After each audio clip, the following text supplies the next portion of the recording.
네, 귀한 찬양 감사드립니다. 하나님께서 우리 찬양대의 찬양을 받으신 것처럼 우리의 예배를 주님이 받아주실 줄로 믿습니다. 우리 옆에 분 보면서 한번 인사하겠습니다. 우리 주제를 따라서 기도가 이어지시길 축복합니다. 시작. 기도가 이어지시길 축복합니다. 기도가 이어지시길 축복합니다. 요즘 우리나라를 비롯하여 전 세계 여러 많은 나라들의 고민이 하나 있습니다. 줄서기인데요. 중국에 줄을 서야 되나? 미국에 줄을 서야 되나? 이런 생각들이 좀 있어요. 이제 조금 있으면 베이징 동계올림픽이 있는데 여기에 많은 서구 유럽 국가나 뭐 호주 뭐 이런 나라들이 외교적 보이콧을 뭐 때로는 검토하고 여러 군데에서는 이미 확정을 지었죠. 외교적 보이콧이라 함은 선수는 파견하지만 이 정치 그 외교 쪽에 있어서는 그런 고위급 인사들은 파견하지 않겠다는 것입니다. 뭐 그것이 얼마나 뭐 그 나라 가운데 경제에 영향을 미치냐 그것보다도 굉장히 상징적이면서도 예민한 정치의 사안인 것이죠. 우리나라는 미국에 붙어야 될까요? 중국에 붙어야 될까요? 대답하지 마십시오. 네. 하나님께 붙어야 될 줄로 믿습니다. 아멘. 오늘 본문에 나오는 이야기가 그거랑 비슷합니다. 이스라엘이라는 나라가 있는데요. 이 나라가 한창 지금 남유다, 북이스라엘 이렇게 이루어지고 있는 이 상태에서 가장 큰 패권을 자랑하던 나라는 남유다의 남쪽에 있는 애굽이라는 나라였어요.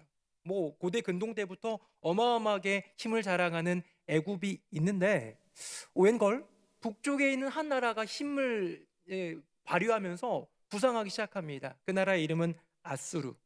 조금 뒤에는요, 또 신흥강국 바벨론이라는 나라가 등장하기 시작하거든요. 세계 정세의 어떤 변화 속에서 이스라엘이 고민합니다. 남유다가 고민합니다. 우리는 어디에 붙어야 될까? 어디랑 힘을 합해야 할까? 자, 이스라엘 백성들이 어디를 택했을까요? 조금 전에 제가 미국이냐 중국이냐 라는 그런 어떤 질문을 드렸을 때 미국에 붙어야 되지 않을까? 우리 동맹인데 가까이 있는 중국, 경제적으로 굉장히 예민한 중국이랑 붙어야 되지 않을까? 다양한 생각을 하듯 아마 이스라엘 백성들도 여러 가지 많은 생각을 하다가 결국 어디에 붙냐면 오랫동안 우리나라와 함께 일해왔던 애굽에 붙기로 합니다. 애굽과 동맹, 더 견고한 동맹을 체결하는 거예요. 여러분 잘못된 겁니까? 잘한 겁니까? 잘한 일입니까? 잘못한 일입니까? 뭐 어쩌면 정치적으로 볼 때 별로 문제가 없어 보이는 일인데요. 여호와 하나님은 이것을 인하여서 굉장히 분노하십니다. 화내십니다. 왜 화내실까요? 오늘 본문이 들어있는 이사야 30장은 이 이야기를 단락별로 나누고 있는데요. 뭐 절까지 나누면 헷갈리니까 첫 번째 단락에는 애국과 동맹을 체결한 유다 백성들을 좀 혼내고, 두 번째 단락에는 그런 애국과 동맹을 체결한 너희에 대한 경고, 심판에 대한 경고가 나옵니다. 그 다음에 이제 세 번째 단락이 오늘의 본문의 시작인데요. 그렇게 잘못했음에도 불구하고 너희를 이해하고 긍휼히 여기며 은혜를 베푸는 나 여호와다라는 구원의 소식을 전하는 거예요. 여러분, 애국과의 동맹이 무엇이 잘못되어 있었습니까? 다름 아니라 하나님을 의지하라는 것이죠. 지금 애굽이냐 아수르냐 좀 뒤에 나올 바벨론이냐 따지는 것이 아니라 나의 이 나라에, 나의 이 인생에 여호와 하나님은 한 분이십니다. 다스리시는 주님은 여호와 하나님 한 분이십니다 라는 고백이 있어야 되지 않겠습니까? 미국이든 중국이든 우리나라도 여러 가지 많은 외교적 갈림길에서 선택도 해야 되고 여러 가지 많은 정치 외교 해야 되지만 우리 예수 믿는 사람들은 그런 모든 세계 정세 속에서 여호와 하나님만 믿고 의지해야 될 줄로 믿습니다. 이스라엘 백성들이 그래야 되는데 그러지 못하고 힘의 균형을 생각하다가 아직은 신흥 아수르보단 애굽이 낫지 하면서 애굽이랑 손잡은 것 같아요. 하나님은 꾸짖으셨습니다. 그런데요, 이 꾸짖으심 다음에 여호와 하나님이 은혜를 베푸신단 말이에요. 이제 오늘 본문이 나오는데요, 성경 보지 마시고 성경 퀴즈 들어가겠습니다. 화면 보겠습니다. 제가 한번 읽어볼게요. 성경 보면 답이 나와 있으니까 이것만 보세요. 그러나 여호와께서는 기다리시나니 이는 너희에게 은혜를 베풀려 하심이요 일어나시리니 이는 너희를 긍휼히 여기려 하심이라. 대저 여호와는 땡땡땡의 하나님이심이라. 그를 기다리는 자마다 복이 있도다. 아멘. 여러분, 빈칸에 들어갈 만한 단어가 뭐가 적합합니까? 주님이 이제 은혜를 베푸신대요. 주님이 이제 긍휼을 베풀기 위해 일어나신대요. 그렇다면 이 빈칸에 들어갈 알맞은 단어는 저는 개인적으로 이게 신대원 시험 문제에 나왔고 이 본문을 제가 잘 몰랐다면 사랑이라고 적을 것 같습니다. 여러분은 어떻습니까? 은혜를 베푸시는 하나님, 긍휼을 베풀기 위해 일어나시는 하나님을 얘기한다면 사랑의 하나님, 긍휼의 하나님, 은혜의 주님, 뭐 이런 것들이 어울리지 않겠습니까? 근데 정답이 뭔가요? 우리 화면 보시고요. 오늘 본문이니까 같이 읽어봅시다. 시작. 그러나 여호와께서 기다리시나니 이는 너희에게 은혜를 베풀려 하심이요 일어나시리니 이는 너희를 긍휼히 여기려 하심이라. 대저 여호와는 정의의 하나님이심이라. 그를 기다리는 자마다 복이 있도다. 아멘. 우리는 언제나 그런 생각합니다. 은혜와 왠지 딱딱해 보이는 정의랑은 어울리지 않는 것 같아요.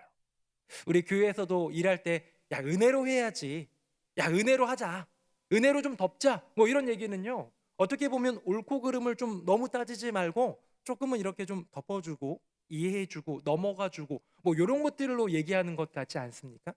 그렇기 때문에 은혜와 정의는 공존하기가 어려운 단어인 것 같아요. 여러분은 그렇게 생각하지 않습니까? 그런데 지금 은혜를 베푸시기 위해, 긍휼을 베푸시기 위해 일어나시는 여호와 하나님을 가리켜 성경은 정의의 하나님이라고 얘기하는 것이죠. 이 두 가지의 공존에 대해서는 조금 이따가 얘기하기로 하고요. 이 정의에 대해서 여러 가지 많은 생각을 해볼 수 있습니다. 몇 년 전에는 마이클 샌델인가요? 그분이 정의란 무엇인가? 라는 책을 내면서 많은 사람들이 정의에 대한 재정의를 또 해보는 그런 시간을 가졌었는데요. 이 시대에 이 정의라는 단어를 맞물려서 사용할 만한 좋은 단어가 공정이라는 단어로 대치될 수 있지 않을까라는 생각을 해봅니다. 20대 대선 이제 2개월도 채 남지 않았습니다. 이번 대선의 중요한 키워드가 무엇일까요? 역대 대선들처럼 경제, 민생, 안보 이런 건 당연한 건데요. 이번 대선에서 특별히 부각되면서 이 대선 주자들 사이에서 회자되는 단어는 뭐냐면 공정입니다. 혹시 들어보셨는지 모르겠는데요. 공정한 세상에 대해서 논합니다. 공정 사회를 약속합니다. 공정과 상식을 거론합니다. 이 대선 후보들이, 이 대선 주자들이 공정이란 단어를 자주 거론한다라는 것은 이 시대가 이 공정에 대해서 이미 말하고 있고 필요로 하고 있기 때문이겠죠. 일단 구약 성경에서 말하는 공정을 제가 찾아봤는데요. 보편적으로는 이런 내용입니다. 제가 읽어보겠습니다. 화면 보시겠습니다. 오직 온전하고 공정한 저울추를 두며 온전하고 공정한 되를 둘 것이라. 그리하면 내 하나님 여호와께서 내게 주시는 땅에서 내 날이 길리라. 아멘. 도량령의 공정함은 굉장히 중요합니다. 옛날에는, 지금은 이렇게 전자 체중계나 이런 저울로 다 재지만 옛날에는 이렇게 옆에다가 납 같은 거 달아가지고 이런 것도 있었고 되게 좀 뭐랄까 정확하지 않았잖아요. 그래서 뭔가 좀 다른 거를 좀 담아두던가 아니면 되를 할 때에도 그 되에 그 안에다가 뭔가를 좀 담아놔가지고 이렇게 속이는 일들이 빈번했는데요. 그것이 비단 우리나라만이 아니라 전 세계 공통이었던 것 같습니다. 이건 공정하지 않다는 거예요. 이건 하나님이 기뻐하시지 않는다는 거예요. 그렇기 때문에 공정한 저울추, 공정한 되를 사용하는 사람에게는 생명이 길어질 것 장수의 약속을 하시는 하나님의 말씀을 보게 됩니다. 자, 그렇다면 공정은 무엇입니까? 사전적인 정의입니다. 화면 보겠습니다. 공정, 우리나라 그 사전적인 정의는 공평하고 올바름이고요. 영어로는 fairness라고 되어 있습니다. 여러분, 공정함, 공평해야 된다는 거예요. 올바르게 되어야 된다는 겁니다. 이 fairness라는 이 영어 단어를 좀 보니까 뭔가 좀 떠오르는 한 단어가 있어요. 뭐냐면 저는 스포츠를 좀 좋아하는 편이다 보니까 페어플레이라는 말이 있습니다. 들어보셨죠? 페어플레이라는 말은 정정당당한 승부나 경기를 얘기하는 거예요. 이렇게 좀 보이지 않는 반칙을 사용하거나 꼼수를 쓰지 않고 정정당당하게 붙어서 싸우는 것을 페어플레이라고 합니다. 저희 큰아들이 축구를 하는 거 여러 번 말씀드렸는데 몇 년 전에, 지금은 이제 고등학교 올라갈 나이가 됐고요. 초등학교 6학년 때부터 축구를 했는데 이 초등학교 6학년 축구 대회가 이제 열렸어요. 제가 여름 휴가 때 잠깐 가가지고 구경하러 갔는데 거기 보니까요, 이 대회가 끝나면 상을 준대요. 무슨 상이 있을까요? 우승이 있죠. 우승상이 있고 준우승상이 있고 3, 4위는 상 안 주더라고요. 두 개의 상이 있고 그 다음에 골 많이 넣은 친구 득점상, 그 다음에 전 대회의 MVP 이런 거 뽑고요. 그 다음에 이제 감독상 하나 주고요. 이런 것까지는 어느 대회나 비슷한데 그 대회에는 무슨 상이 또 하나 있었냐면 페어플레이라는 상이 있었어요. 페어플레이. 뭐 예선전부터 뭐 조별 리그부터 페어플레이 정정당당하게 심한 반칙 쓰지 않고 이렇게 한 팀들을 눈여겨봤다가 그 팀이 우승이랑 상관없어도 그 팀에게 페어플레이 상을 주겠다는 거죠. 제가 야 이것도 괜찮다. 초등학교 우리 아이들에게 이런 페어플레이 정신을 가르쳐 주는 건 참 좋다라는 생각에 그 축구부 아이들 그리고 제 아들에게 물어봤습니다. 야 페어플레이상 너무 멋지지 않냐? 라고 했더니 애들이 하나같이 하는 얘기가 뭐냐면 페어플레이는 승리에 도움이 되지 않는다는 거예요. 이 페어플레이를 하려고 반칙을 좀 안 하려고 노력하고 거친 플레이를 안 하려고 노력하면 우승을 할 수 없다는 거예요. 이들의 사고관 속에서 가장 중요한 건 승리입니다. 우승입니다.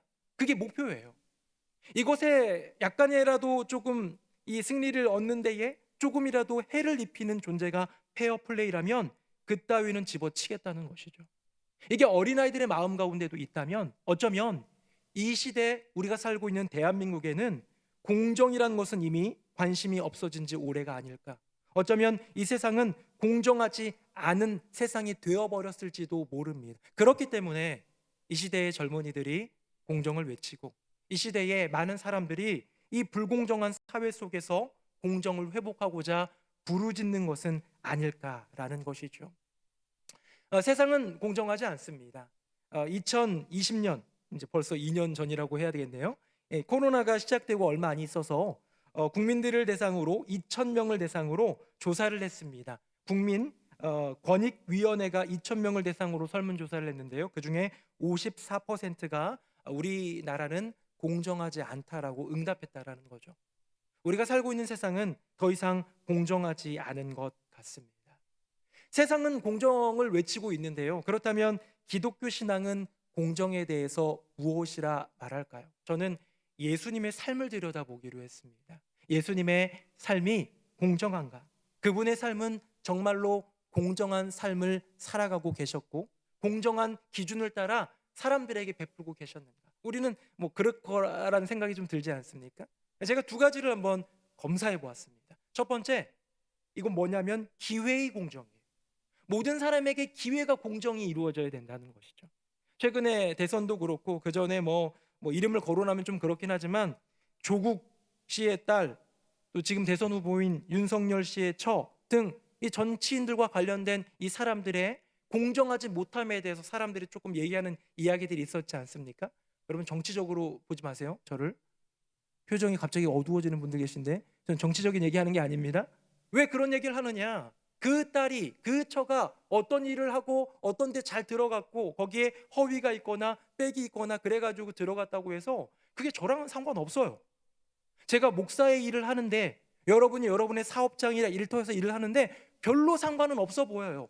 내 자리를 뺏은 건 아니에요. 그런데 거기에 들어가기 위하여 거기에 합격하기 위하여 이 기회에 있어서 공정함을 누군가로부터 뺏었다라는 거죠. 이게 이 불공정함에 대해서 청년들이 분개하고 어른들이 분개하고 국민들이 분개하는 것 아니겠습니까? 불공정 이슈의 대부분은 뭐냐면 기회의 공정함입니다. 저는 예수님을 한번 들여다보기로 했는데요. 예수님은 기회에 있어서 공정한 사람일까? 하루는 한 부자 청년이 와서 예수님께 저 영생을 얻으려면 어떻게 해야 됩니까? 이런 거 지켜야 된다. 그거 어렸을 때부터 다 지켰습니다. 너에게 한 가지 부족한 것이 있으니 너의 전 재산을 가난한 자들에게 나눠주고 너는 나를 따르라. 부자 청년이 어떻게 합니까? 안 따랐어요. 재물이 심이 많은 고로 근심하며 돌아가 버립니다. 예수님의 콜, 너는 나를 따르라. 따르는 사람이 곧 뭡니까? 제자지요. 제자의 부름에 대해서 예수님은 그 청년에게 기회를 줬어요. 근데 그 청년은 돈이 많은 이유로 거절합니다. 또 다른 이야기가 하나 있습니다. 예수님이 거라사라는 지방에 갔는데요. 거기에 군대 귀신 들린 그 광인이 하나 있었어요. 얼마나 미치광이냐면 사슬로 묶어둬도 그걸 끊고 돌아다니며 자기 몸을 자해하고 피 철철 흘리면서 그렇게 돌아다니는 이 무덤 사이에 거하는 그런 광인이 하나 있었는데 예수님이 결국 그 귀신을 쫓아내 주시고 광인을 온전케 해주시지요. 그 전까지만 해도 막 소리 지르고 막 괴성을 지르던 자해하고 막 이러던 광인이 예수님 앞에 엎드립니다. 온전한 모습으로 주님을 바라보며 주님께 구합니다. 뭘 구할까요? 주님, 저도 주님이랑 함께 있게 해주세요. 그 말은 뭐예요? 주님 따라다니고 싶어요. 저의 인생을 회복시켜 주신 주님, 주님만 따라다니며 나의 인생을 드리고 싶어요. 근데 예수님이 어떻게 합니까? 거절합니다. 성경의 표현에 보면 허락하지 않으셨다라고 얘기하고 있어요. 자, 어떤 사람은 뭐 왠지 그렇진 않겠지만 돈 좀 많고 굉장히 의롭고 도덕적으로 괜찮은 사람은 너 내 제자 해라 라고 한 것 같고, 이 단면만 보면요, 온몸에 막 상처 있고 더러운 옷 입고 있고 인생이 손가락질 받는 인생은 제자가 되겠다고 하는데도 거절하고 있는 예수님을 볼 때 우리는 예수님도 불공정한 분이 아닌가라는 생각이 들 수 있다는 것이죠. 어떻습니까? 기회의 공정에 있어서 예수님은 공정하셨습니까? 자, 두 번째 공정은 무엇이냐? 첫 번째 공정이 기회의 공정이라면 두 번째 공정은 굉장히 또 중요한데요, 분배의 공정입니다. 사도행전에도 보면 헬라파 과부들이 있고 히브리파 과부들이 있는데, 이 과부들이 가난하고 어려운 삶의 어떤 대표적인 대상이잖아요. 고아와 과부와 객 이렇게잖아요. 과부들을 예루살렘 교회가 구제를 해주는데 누가 빠졌다는 거예요. 우리는 왜 빼뜨리고 이쪽 과부들만 도와주냐라는 그런 갈등이 나서 결국 스데반 집사를 비롯한 7분의 집사님이 세워지는 것 아닙니까? 근데 이 과정 가운데 뭐가 문제가 있었던 겁니까? 분배의 공정이 없었던 거예요. 동일하게 잘 나눠줘야 되는데 누구는 나눠주고 누구는 나눠주지 않았다면, 누구는 많이 주고 누구는 많이 주지 않았다면 여기에는 공정이 이루어지지 않은 것이죠. 분배의 공정이. 성경에 보면 이런 분배에 대한 이야기가 몇 군데 나오는데, 가장 대표적인 구약 성경에 나오는 올바른 분배, 공정한 분배를 보도록 하겠습니다. 화면 보겠습니다. 제가 읽어볼게요. 여호와께서 이같이 명령하시기를 곧 너희 사람의 수요대로 한 사람의 한 오멜씩 거두되 각 사람이 그의 장막에 있는 자들을 위하여 거둘지니라 하셨느니라. 아멘. 여러분, 구약의 공정한 분배, 이거는 만나와 메추라기 사건인데요, 주님이 뭐라고 얘기하고 있느냐? 각 사람의 수요를 따라 한 사람의 한 오멜씩 거두라는 거예요. 이 오멜은 부피를 나타내는 도량형인데 요즘 시기로 표현하자면 2.2리터 정도 됩니다. 그 1.5리터 콜라 페트병 말고 그거보다 좀 더 두꺼운, 좀 더 큰 그런 페트병에 있는 2.2리터 정도 되는 그 드리의 양을 하나님이 하늘에서 만나를 내려주시되 그걸 거두게 하신 거예요. 자, 많이 먹고 싶으면 이 오멜 거두면 됩니까? 안 되지요? 1오멜씩 허락된 거예요. 어떤 사람은 많이 먹을 것이고 어떤 사람은 적게 먹을 것이지만 너의 사람의 수요대로, 어른이어도 상관없습니다. 어린 아이여도 상관없습니다. 1인당 2당. 저희 아버지는 결혼하기 전부터 그런 얘기를 하셨어요. 너희들 결혼하고 나서 나중에 뭐 설날이나 이런 때 와가지고 세배하거나 그러면 나는 똑같이 줄 거다. 신생아부터 너희들이 어린이 돼가지고 장녀든 장남이든 누구든 똑같이 줄 것이다. 그래가지고 저희는 설에 모여서 가면, 물론 저희도 아버지 어머니께 용돈은 세배 용돈도 드리고 하지만 이제 예배 세배를 하면 이렇게 막 성경 구절 써가지고 주신단 말이에요. 근데 똑같이 주세요. 저도 똑같이 주고 저희 막내 딸도 똑같이 주고. 저희 누나네 집은 애가 하나예요. 저희 동생네 집도 애가 하나예요. 저희 집은 애가 몇 명이에요? 누나, 매형, 딸 여기 3명, 봉투 3개. 동생 재수 씨, 그다음에 또 아들 여기도 봉투 3개. 우리 집은 한 집에 봉투 6개. 아마 저희 아버지가 다산의 축복을 노리고 아마 어렸을 때부터 그런 공약을 거신 것 같은데, 오해는 하지 마십시오. 이것 때문에 애를 많이 낳은 건 아닙니다. 그런데요, 저는 아버지의 그 어떤 똑같은 돈, 그 금액을 주는 게 괜찮은 것 같습니다. 그런데 신약 성경으로 넘어오니까요, 이 공정한 분배가 조금 달라집니다. 자, 구약 성경에는 만나와 메추라기를 나눠주는 사건, 인당 2당 똑같이 한 오멜씩 주는 사건이 있는데요, 이제 신약으로 넘어가 보면 또 하나의 분배의 사건이 있게 되죠. 화면 보겠습니다. 우리 같이 한번 읽어볼까요? 시작. 예수께서 떡을 가져 축사하신 후에 앉아있는 자들에게 나눠주시고 물고기도 그렇게 그들의 원대로 주시니라. 아멘. 자, 오병이의 사건에서는 지금 어떻게 주셨다는 거예요? 물고기 2마리와 떡 5개를 가지고 온 소년, 이게 도시락 한 세트 1인분이라면 모든 사람에게 똑같이 물고기 2마리와 떡 5개를 준 것이 아니라 어떻게 주셨어요? 원대로. 자, 이걸 공동번역으로 바꿔보면 더 재밌습니다. 우리 화면 볼까요? 제가 한번 볼게요. 달라는 대로. 물고기 2마리 먹었어요. 근데 더 달라는 거예요. 난 배고파. 3마리만 더 주세요 하면 주셨다는 거예요? 안 주셨다는 거예요? 주셨다는 거예요. 뭐 원고에 넣으려고 한 건 아니었는데 어제 이제 설교 준비가 한 9시 반쯤, 저녁 9시 반쯤 어느 정도 마무리돼 가지고 거실에 나가봤더니 이 너구리라는 라면 아시죠? 너구리 라면을 끓이고 있는 거예요. 근데 이 작은 아들이 그걸 먹기 시작하는데요, 얘는 저녁을 먹었어요. 근데 너구리를 끓인다니까 저도 먹을래요 하더니 열심히 먹더라고요. 근데 옆에 있는 찬밥, 남은 밥을 보면서 밥도 먹고 싶대요. 밥까지 말아 먹었어요. 그 다음에 한마디 하더라고요. 아, 이제야 먹은 것 같다. 이 아이에게 있어서 그 배를 채우기 위한 분량과 입이 짧은, 별로 많이 안 들어가는 저의 분량과는 조금 다를 수 있겠죠. 배부른 만큼 채워주는 겁니다. 원하는 대로 달라는 겁니다. 이제 질문 드립니다. 여러분, 이 분배의 공정에 있어서 어느 것이 더 바른 공정입니까? 만나를 나눠주는 것처럼 인당 똑같이 나눠주는 것입니까? 아니면 사람의 어떤 그런 배고픔이나 어떤 그런 거에 맞게 분량을 나누어서 상대적인 분배를 해주는 것이 공정한 분배입니까? 아마 세상은 싸울 거예요. 뭐라고?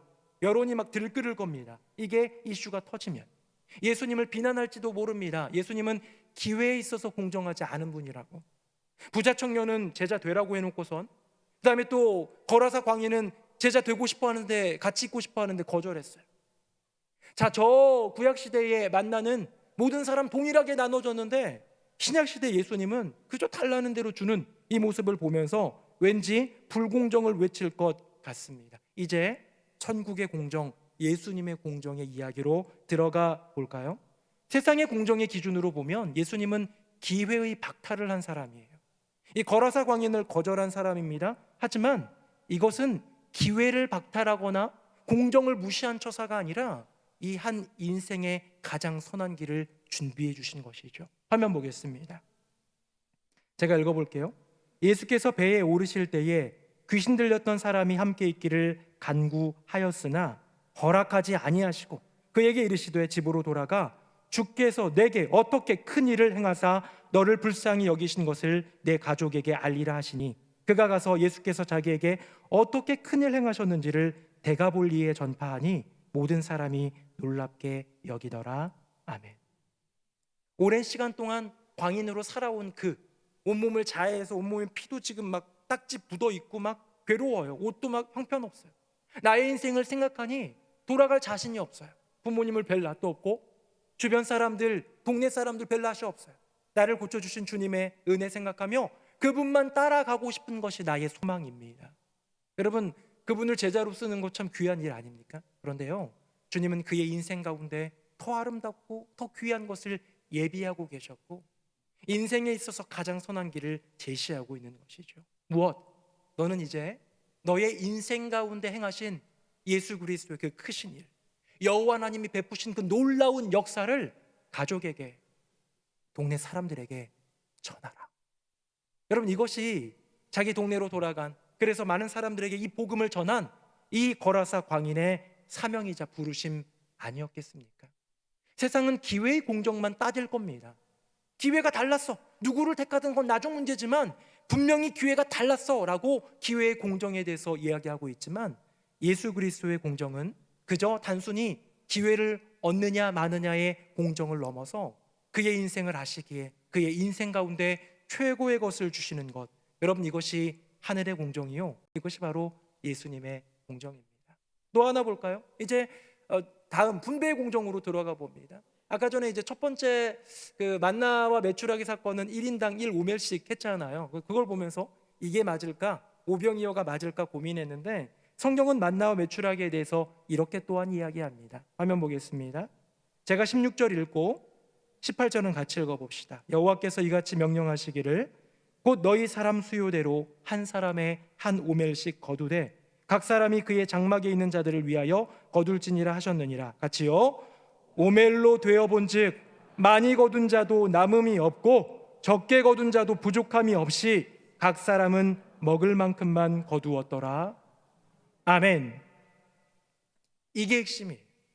만나와 매출하기 모든 사람에게 주어진 하나님의 명령은 두당 오멜. 집에 자녀가 3명 있으면 3오멜을 거두어 가라. 어른들이 그렇게 이야기하고 있지만 여기에 놀라운 원리가 나타나죠. 오멜로 되어 본즉, 오멜이라는 도량령으로 되어 본즉, 공평이라고 공정이라고 외치는 그 저울추로 되어 본즉, 많이 거둔 자도 남음이 없고 적게 거둔 자도 부족함이 없도록 채워주시는. 여러분, 우리는 분배의 공정을 얘기할 때 절대적인 분배, 저 사람이랑 똑같아야 돼요. 상대적인 분배, 가난한 자들은 조금 더 줘야 되는 거 아닙니까? 라는 여러 가지 공정의 원리를 따라서 싸우고 있지만, 부르짖고 있지만, 하나님의 공정은 무엇입니까? 하늘의 공정은 무엇입니까? 우리의 심령 가운데 필요한 만큼 채워주시는 주님의 공정이 바로 진짜 공정인 줄로 믿습니다. 조금 어려운 설교였죠? 어려운 설교였는데요, 정리 한번 해보겠습니다. 화면 보겠습니다. 세상은 똑같은 기회의 공정을 주장하지만 하나님은 가장 좋은 길을 주시는 분이신 줄로 믿습니다. 여러분의 인생 가운데 기회의 공정 운운하며 우리가 싸워가야 될 것은 싸워가야죠. 그러나 나의 삶 가운데 가장 선한 것으로 길로 인도하여 주시는 공정하신 주님을 신뢰하는 저와 여러분 되기를 축복합니다. 다음입니다. 세상은 똑같은 배분의 공정을 주장하지만 하나님은 필요한 만큼 풍성하게 부족함 없이 채워주시는 분이신 줄로 믿습니다. 우리는 누가 더 많이 가졌네, 누가 더 많이 벌었네, 누가 더 이렇게 있는데 안 내네, 이런 것들 가지고 작은 것들로 싸워가지만 어쩌면 세상의 공정은 우리가 투표로, 우리가 노력으로, 우리가 함께함으로 고쳐갈 수 있지만 진정한 여호와 하나님의 공정은 나의 인생에, 우리의 가정에, 우리의 교회에 필요한 만큼 풍성하게 부족함 없이 채워주시는 분이신 줄로 믿습니다. 마지막입니다. 결국 세상의 공정과 하나님의 공정은 다르다. 여러분, 우리가 생각하는 인간의 공정과 세상의 그런 공정과 하나님의 공정은 달랐어요. 제가 말씀을 찾아보니까 그 공정은 정말로 달랐습니다. 힌트 하나 볼까요? 성경 구절인데요, 보겠습니다.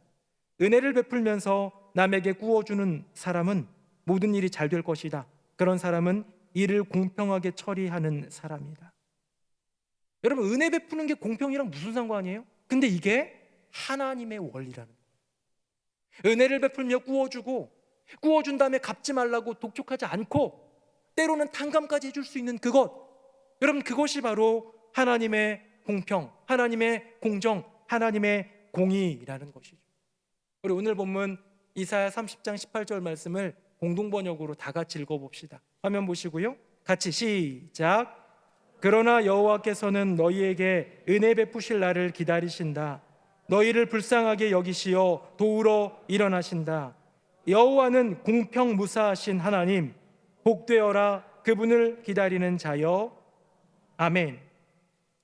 저는 말씀을 묵상하고 설교를 준비하다가 분명한 깨달음을 얻었습니다. 하나님의 공정은 은혜구나. 하나님이 말씀하시는 공평이라는 것은 은혜 없이는 우리의 삶 가운데 결코 이루어질 수 없는 것이구나. 사랑하는 새누리 명성교회 성도님들, 여러분의 인생 가운데 공정하게 누리는 것들, 공평하게 주어지는 모든 것들 마땅히 여기지 마십시오. 당연하다 여기지 마십시오. 그 모든 것은 주님의 은혜인 줄로 믿습니다.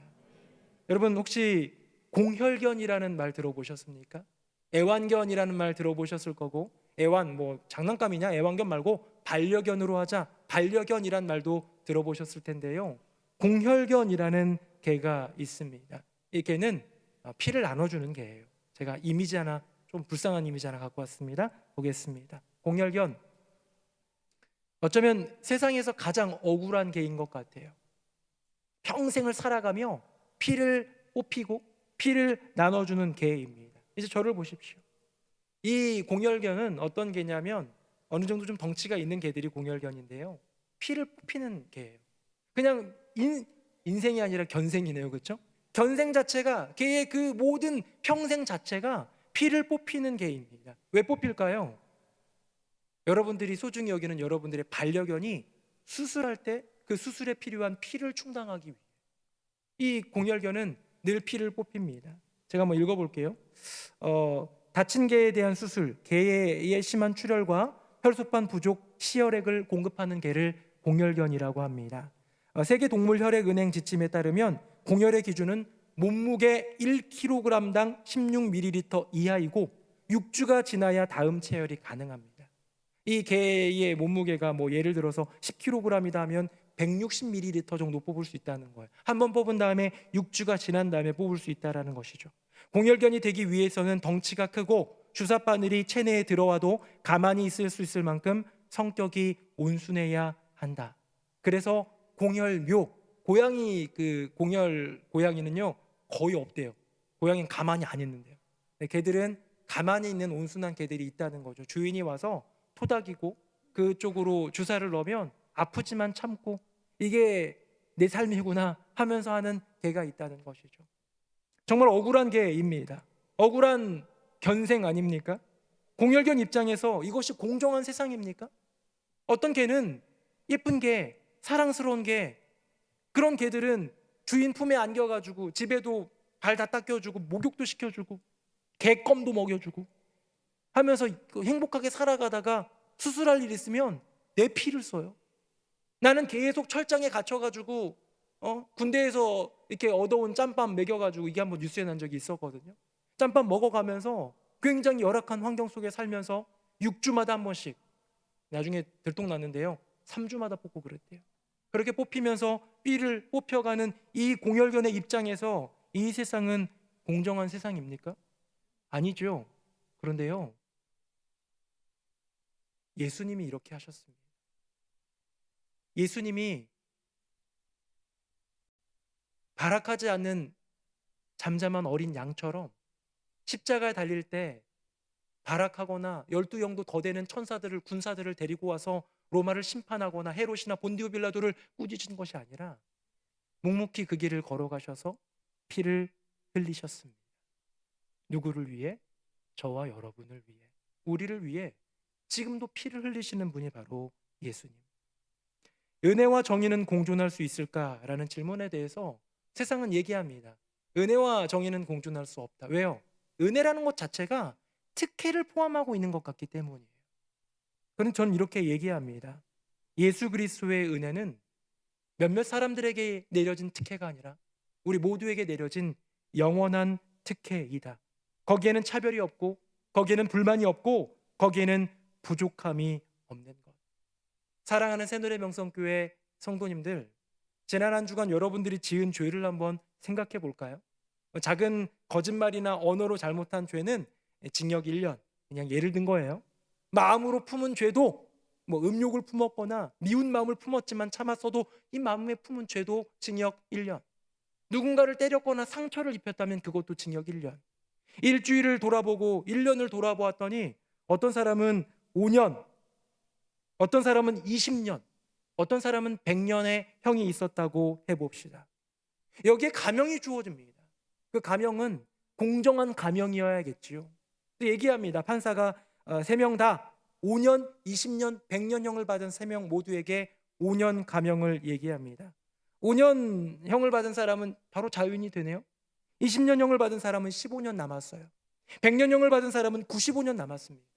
근데요, 이건 불공정하다 해서 상대적인 공정을 내립니다. 그러지 말고 남아있는 그 징역 연수에서 50%를 감형해보자. 5년 형 받은 사람은 2년 반을 살면 됩니다. 20년 형을 받은 사람은 10년 살면 되죠. 100년 형을 받은 사람은 몇 년 살아야 될까요? 50년을 살아야 되죠. 여러분, 세상의 공정은 이런 겁니다. 절대적인 공정은 5년씩 감해주자. 상대적인 공정은 50%씩 감해주자. 예수님의 공정은 무엇입니까? 십자가의 공정은 무엇입니까? 5년형이든 20년형이든 100년형이든 아니 1000만년형이든 아니 사형이라도 그 모든 것을 말끔히 지워주시는, 우리에게 자유를 주시는 그 은혜, 그것이 바로 예수 그리스도의 십자가, 예수 그리스도의 공의라는 것이죠. 사랑하는 새노래 명성교회 성도님들, 어쩌면 내가 자녀가 잘 되면요, 내가 경건 생활을 잘했기 때문에 당연히 따라오는 결과라고 생각할 수 있어요. 하지만 그게 당연한 결과가 아니라 은혜인 줄로 믿습니다. 내가 사업이 잘 돼요. 헌금 생활을 잘했기 때문인가 보다. 11조 감사헌금 잘했더니 마땅히 따라오는 결과인가 보다. 아니요, 마땅히가 아니라 은혜입니다.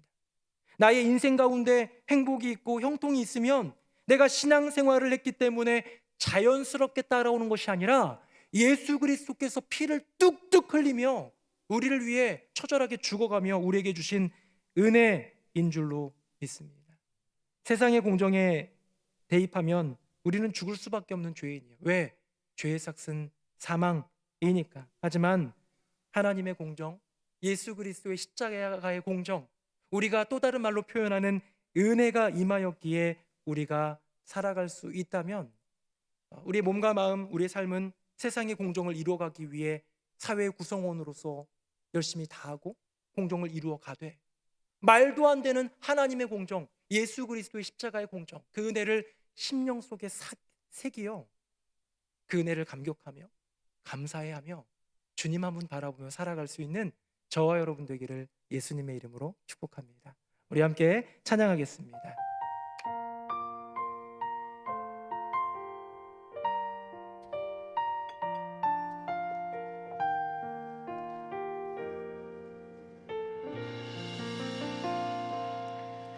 내가 누려왔던 모든 것들이, 내가 지나왔던 모든 시간이, 내가 걸어왔던 모든 순간이 당연한 것 아니라 은혜였소. 아침 해가 뜨고 저녁에 노을, 봄의 꽃향기와 가을의 열매, 변하는 계절의 모든 순간이 당연한 것 아니라 은혜였소. 모든 것이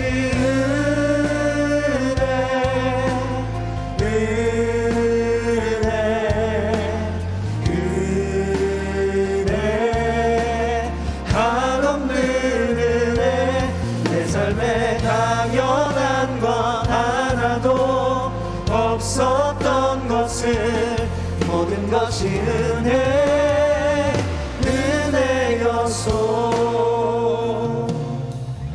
내가 이 땅에 태어나 사는 것,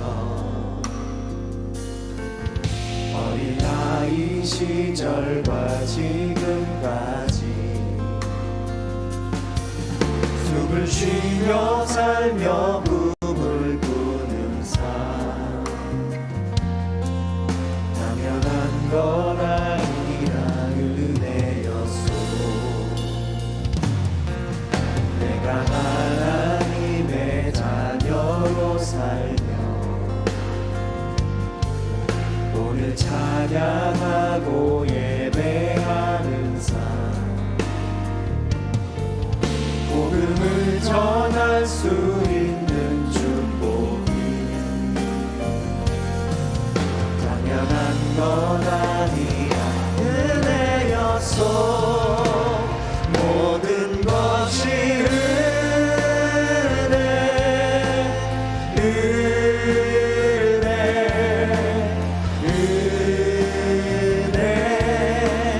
한없는 은혜. 내 삶에 당연한 것 하나도 없었던 것을, 모든 것이 은혜였소. 모든 것이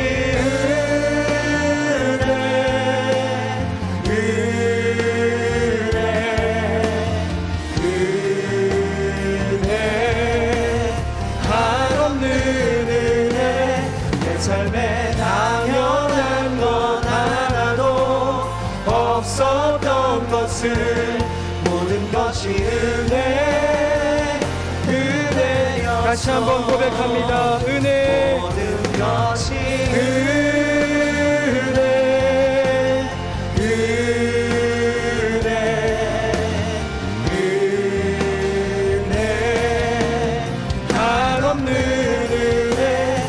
삶에 당연한 것 하나도 없었던 것은 모든 것이 은혜였소. 우리 함께 기도하기 원합니다. 어쩌면 당연하다 여겼던 우리의 모든 삶은 당연한 것이 아니라 주님의 은혜였습니다. 마땅하다 여기며 그렇게 살아왔던 모든 것이 바로 주님이 핏값을 치르시며 우리에게 허락하신 은혜라는 이름의 공정, 공의, 바로 주님의 선물이었음을 우리는 보게 됩니다. 예, 우리는 그렇게 은혜를 입었습니다. 이 시간 기도할 때 주님, 세상의 공정을 따라 살아가되 하나님의 공정, 예수 그리스도의 십자가의 공정, 그 은혜를 마음속에 새기며 살아가는 인생 되게 하여 주시옵소서. 우리 다 함께 통성으로 기도하겠습니다. 살아계신 아버지 하나님, 우리의 삶 가운데 주님이 주신 은혜가 얼마나 큰지, 때로는 우리는 형벌을 받아 마땅한 그런 삶을 살아왔습니다. 우리는 정죄를 당하고 우리는 심판을 받아야 될 그런 인생입니다. 주님이 우리를 긍휼히 여겨주시고 주님이 우리를 은혜로 베풀어 주심은 주님이 공의의 하나님, 정의의 하나님, 우리가 생각하고 우리가 알고 있는 공정과 공의의 그 세계가 아닌 바로 은혜라는 이름의 공의의 하나님을 보게 됩니다. 은혜라는 이름 안에 있는 공정의 하나님을 보게 됩니다. 주님, 우리의 삶 가운데 주어진 수많은 선한 선물들이 당연한 것이 아니라 은혜임을 고백하는 믿음도 하여 주시옵소서. 내게 주신 모든 것들이 하나님이 내게 주신 말로 닿을 수 없는 은혜요, 예수 그리스도께서 핏값을 치르시고 사신 하나님의 그 선물임을 고백하는 우리 모두가 되게 하여 주시옵소서. 아멘. 살아계신 아버지 하나님, 세상의 공정과 하나님의 공정은 다르다라는 것을 깨닫게 됩니다. 모든 것을 바르게, 때로는 상대적으로 절대적으로 이것저것 기회와 분배에 있어서 공정을 주장하는 세상에 우리는 살아가고 있지만, 우리의 삶 가운데 가장 선한 것으로 인도해 주시는, 우리의 삶 가운데 필요한 그만큼 충만하게 부족함 없이 채워주시는 하늘의 공정을 따라 일하시는 주님, 나를 위해 피를 흘리시며 그 은혜를 채워주신 주님을 기억하며 살아갈 수 있는 우리 모두가 되게 하여 주시옵소서. 이 땅에 하나님의 공의로 임하신 우리 주 예수 그리스도의 이름으로 기도드립니다. 아멘.